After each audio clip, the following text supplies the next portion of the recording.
তো বন্ধুরা সবাই কেমন আছেন? আশা করি অনেক ভালো আছেন। আজকের এই ভিডিওতে আপনাদেরকে গুগল প্লে স্টোরে 3টি সিক্রেট সেটিংস দেখাবো। ভিডিওটি স্টার্ট করার আগে আপনি যদি আমার চ্যানেলে নতুন দর্শক হয়ে থাকেন তো প্লিজ চ্যানেলটিকে সাবস্ক্রাইব করবেন এবং পাশে থাকা বেল আইকনটি বাজিয়ে দিবেন সবার আগে লেটেস্ট ভিডিওর আপডেট পাওয়ার জন্য। তো আর বেশি কথা না বাড়িয়ে শুরু করার জন্য আমাদের সর্বপ্রথম চলে যেতে হবে গুগল প্লে স্টোরে। প্লে স্টোরে যাওয়ার পর উপরে ডান পাশে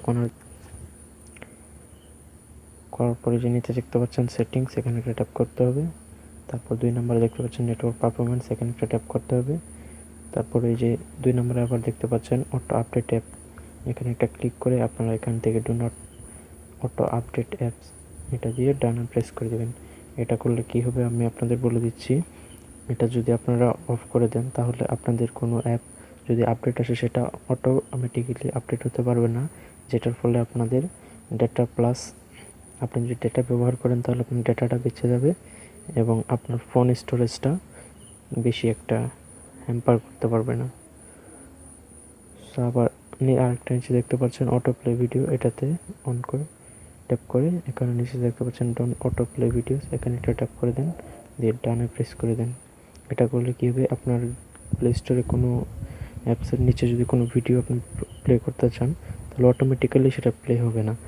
আপনি এটা যদি প্লে করেন তাহলে প্লে হবে, এছাড়া কোনো প্লে হবে না। তো এখানে আমাদের সেটিংসগুলি শেষ। এখন আমরা চলে যাব ব্যাগে, আবার প্রোফাইল লোগোতে ক্লিক করব। করার পর দেখতে পাচ্ছেন প্লে প্রোটেক্ট নামে একটা অপশন আছে, এখানে ট্যাপ করব। তারপর দেখতে পাচ্ছেন স্ক্যান নামে একটা অপশন আছে, এখানে একটা ট্যাপ করতে হবে। এই স্ক্যানটা করলে কী হবে, আপনার ডিভাইসে যদি কোনো হার্মফুল অ্যাপ থাকে তাহলে এটা স্ক্যান করে আপনাকে বলে দেবে যে অ্যাপটা আপনার ডিভাইসের জন্য ক্ষতিকর বা হার্মফুল।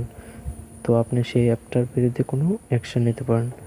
সো অপশনটা আমার অনেক ভালো লেগেছে, আপনারা ব্যবহার করবেন আশা করি। তো আমার কোনো হার্মফুল অ্যাপ নেই, প্রোটেকশন স্ক্যানেট হয়ে গেছে। সো এই ছিল সিক্রেট 3টি সেটিংস।